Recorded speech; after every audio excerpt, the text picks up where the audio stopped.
The UK is now facing the worst economic decline among all G7 nations, and no one seems to have a real plan. Inflation is still eating away your paycheck. Mortgage rates are sky high, and public services are crumbling. But here's the thing. It's not just one problem, it's 10. 10 hidden reasons why this crisis isn't just continuing, it's getting worse. And no, it's not just about Brexit or the Bank of England. The truth runs much deeper, from debt bubbles quietly building to the silent collapse of the middle class. So ask yourself, why are so many people working more but feeling poorer? Why are major companies fleeing the UK? Why are young people giving up on ever owning a home?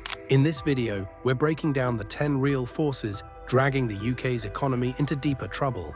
And trust me, reason number 7 might actually shock you. Number 1, persistent inflation despite interest rate hikes. For over 2 years, the Bank of England has been aggressively raising interest rates to bring down inflation, yet prices are still painfully high.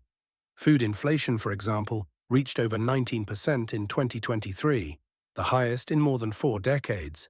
And while the overall inflation rate has slowed slightly, everyday essentials like groceries, energy, and rent continue to squeeze households. So what's going on? The classic rule says, raise interest rates, cool the economy, tame inflation. But that's not happening here, at least not fast enough. Why? Because much of the UK's inflation isn't coming from demand. It's driven by supply-side issues like energy shocks, post-Brexit trade disruption, labour shortages, and broken global supply chains. Raising rates doesn't fix any of that. It just piles on more pressure. And the worst part?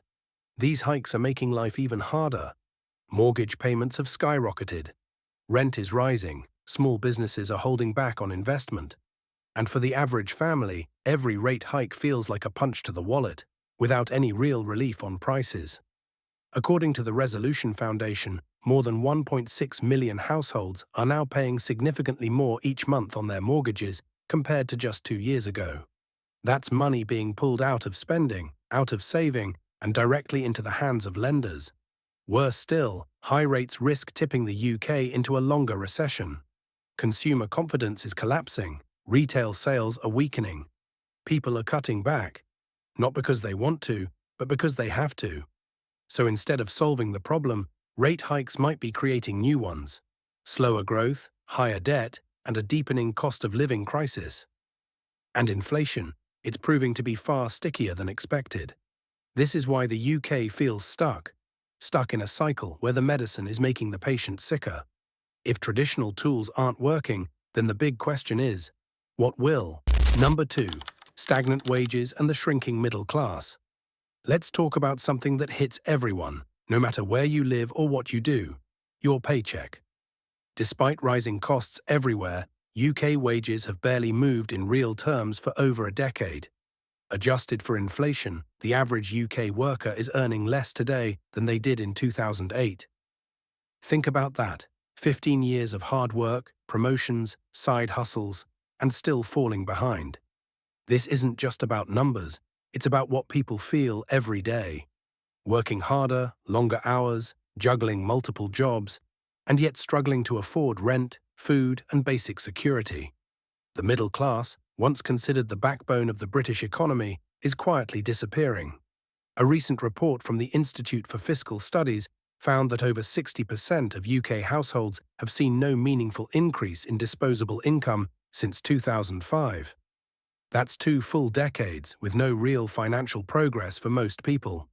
Meanwhile, wealth continues to concentrate at the top. The rich are getting richer, not because they're working harder, but because they're benefiting from assets, investments, and tax structures that favor the elite. And what's left for the rest? A growing sense of hopelessness, a generation that no longer believes hard work will lead to a better life. People are giving up on dreams like home ownership, starting a family, or even saving for retirement. This wage stagnation isn't just an economic issue, it's a social crisis. It's eroding trust, killing motivation, and fueling political discontent. So let me ask you, have your wages kept up with your cost of living? Do you feel better off than you were 10 years ago? Drop your thoughts in the comments, and if this breakdown is hitting home, hit that subscribe button. There's a lot more you need to know. Number 3. Post-Brexit trade barriers still hurting exports. It's been nearly a decade since the Brexit vote, and yet UK exporters are still paying the price, literally. Since leaving the EU's single market, businesses now face customs declarations, product certification rules, VAT compliance, and transport delays that didn't exist before. For big corporations, this is an expensive inconvenience. For small and medium-sized businesses, it's often a deal-breaker. Take UK fish exporters, once able to sell fresh seafood to EU customers in under 24 hours, now struggling with paperwork that can delay shipments until they spoil.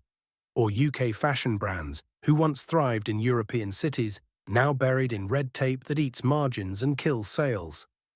According to the Office for Budget Responsibility, UK exports are projected to be 15% lower in the long term than if Brexit hadn't happened. That's not a dip, that's structural damage. Worse, it's not just about selling out, it's about buying in. Many manufacturers rely on European parts to make products in the UK.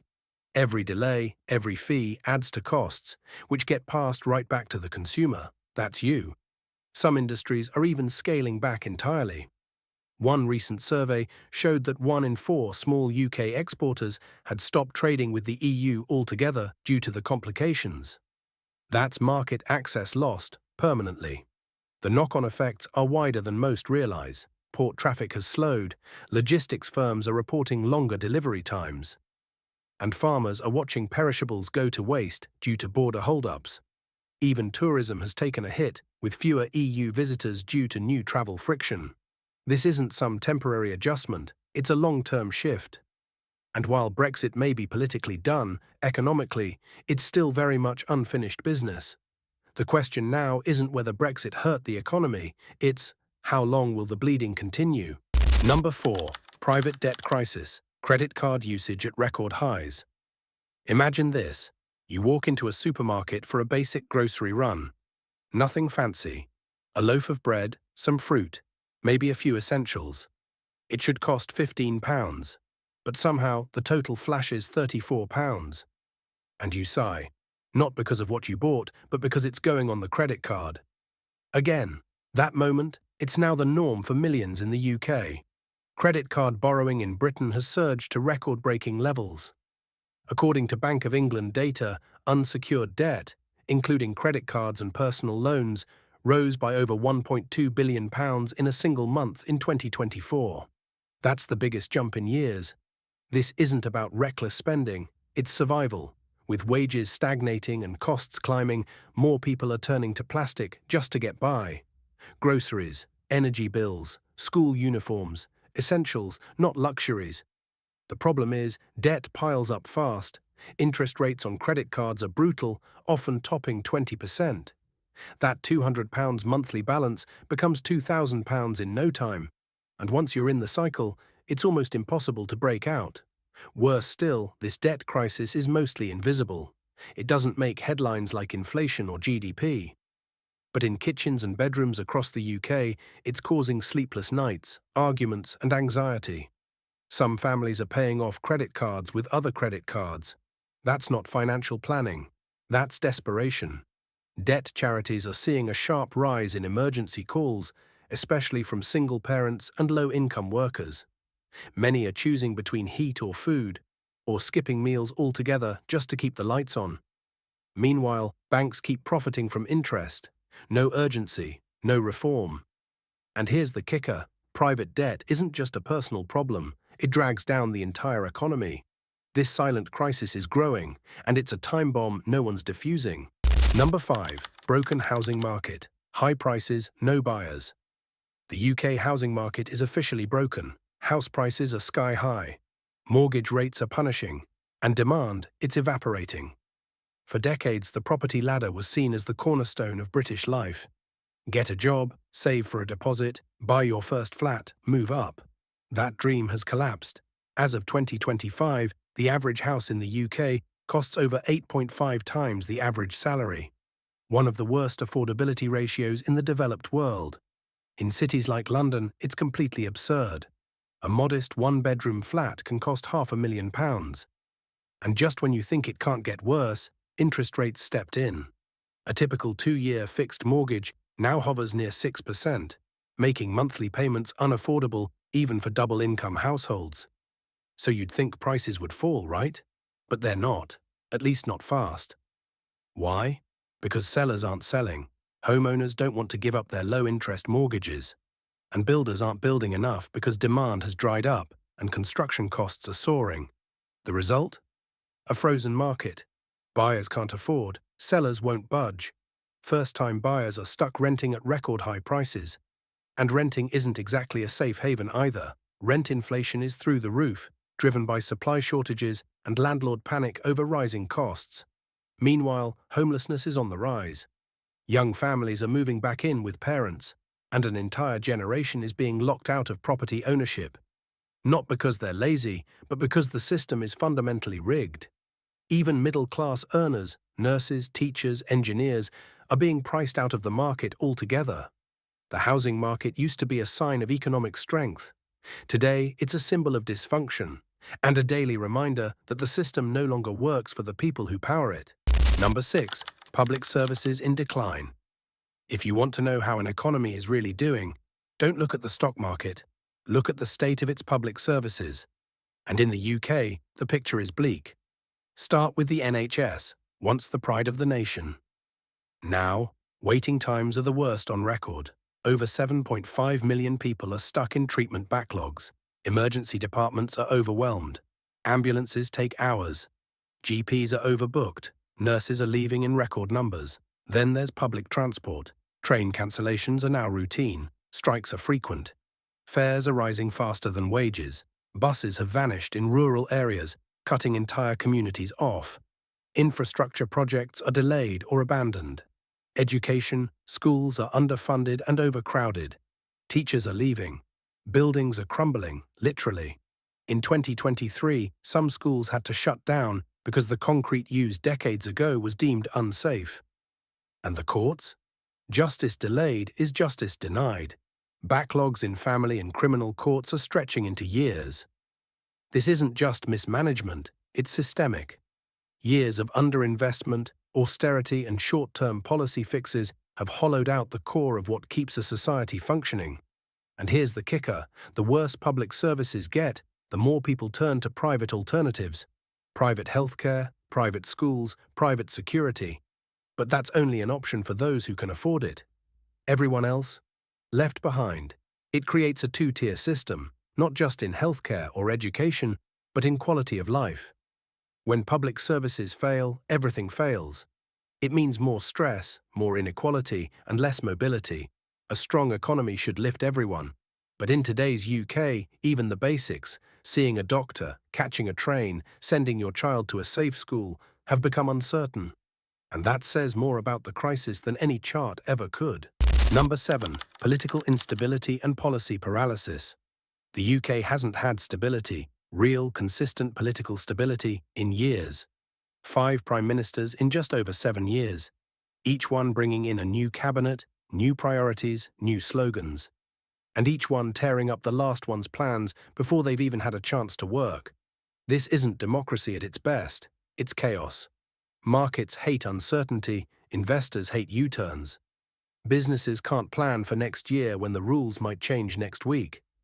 And ordinary people, they're stuck watching the same soap opera, different cast, same plot. Look at the mini-budget disaster of 2022. One short-term decision sent mortgage rates flying, the pound crashing, and billions wiped off pension funds. That wasn't a fluke. It was the cost of instability. And beyond the headlines, there's a deeper problem: paralysis. Bold ideas don't get implemented. Tough reforms get kicked down the road. Infrastructure projects stall. Energy policy swings wildly. Climate goals get sidelined. Promises get recycled. Why? Because politics has become reactive, not proactive. More about avoiding blame than delivering results. More about headlines than hard choices. And there's no consistency. One day it's leveling up, the next it's tax cuts, then it's public service reform, followed by silence. By the time policies are understood, they're already scrapped or reversed. The result is a leadership vacuum. No one willing to make long-term decisions because they don't know if they'll be in office long enough to see them through. Meanwhile, the world moves on. Countries that once looked to the UK as a model are now overtaking it in growth, innovation, infrastructure, and global influence. And the public? Tired, angry, disillusioned. The UK doesn't just need another election. It needs stability, long-term planning, accountability, and political courage, none of which are currently in supply. Number 8. Corporate exodus. Why big companies are leaving. Quietly, and sometimes not so quietly, big companies are leaving the UK. And that should worry everyone.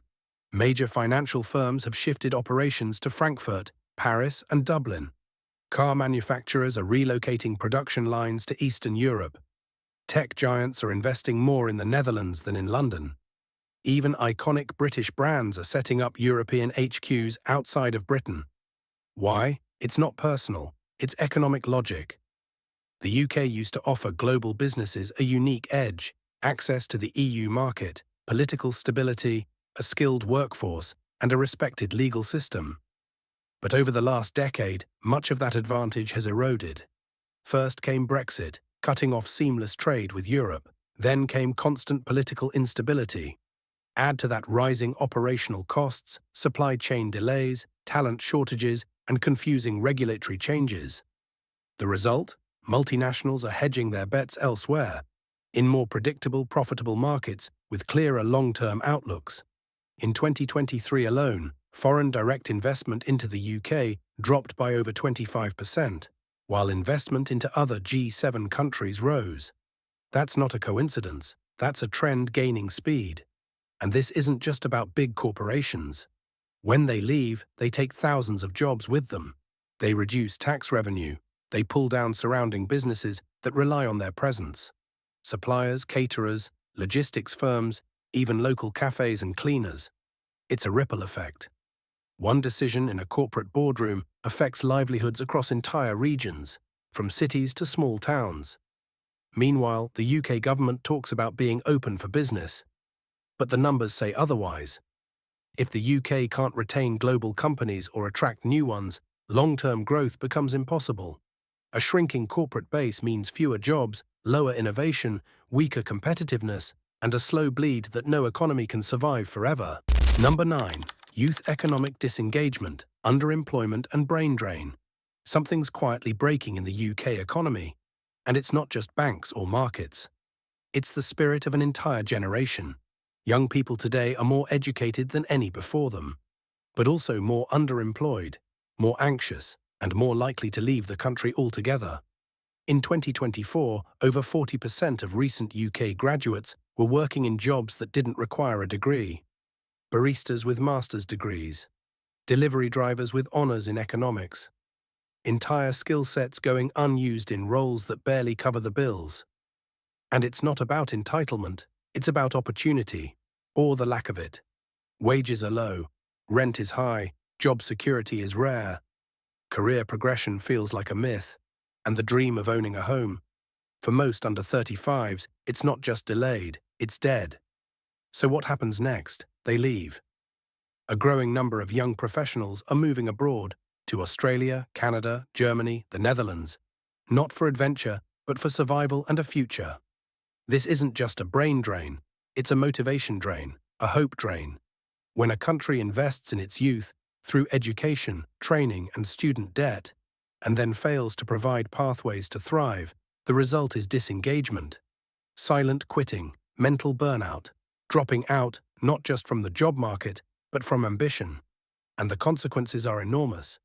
The economy loses future innovators, taxpayers, entrepreneurs. Society loses energy, diversity, and the very people who could build what's next. If young people don't feel like there's a place for them in the system, they won't fight to fix it. They'll opt out, or leave it behind entirely. And when a generation checks out, the cost isn't just economic. It's cultural, it's political, it's a slow decay, and it's already begun. Number 10. Rising regional inequality across the UK. The UK isn't just one economy, it's several, running at different speeds and heading in different directions. In London and parts of the South East, you'll find investment, job opportunities, innovation hubs. But drive a few hours north or west, And it's a different world entirely. Decades of uneven development have created a fractured map, cities thriving while towns and former industrial communities are left behind to decay. In 2024, productivity in the Northeast was still 30% lower than in London.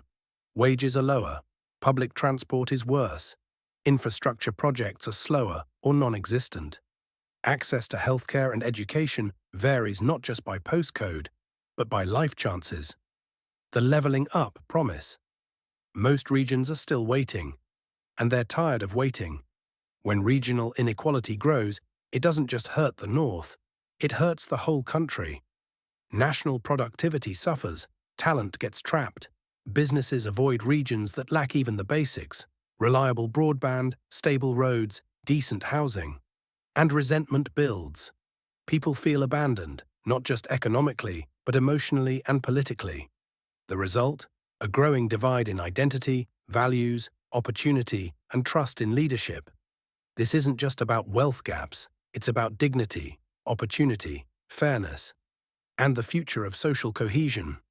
In towns where high streets have collapsed, buses barely run, and factories sit empty, people don't want handouts. They want chances.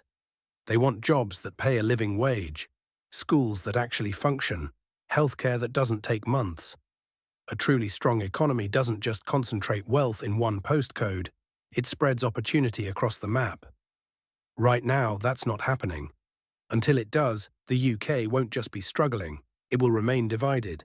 And a divided economy doesn't recover, it unravels. Which of these reasons hit hardest for you? Drop it in the comments. Your voice matters here. If you found this eye-opening, check out our last video. It connects even more dots. We pour serious time and energy into bringing you truth without filters. Support that mission with just one click. Hit subscribe and help us keep going.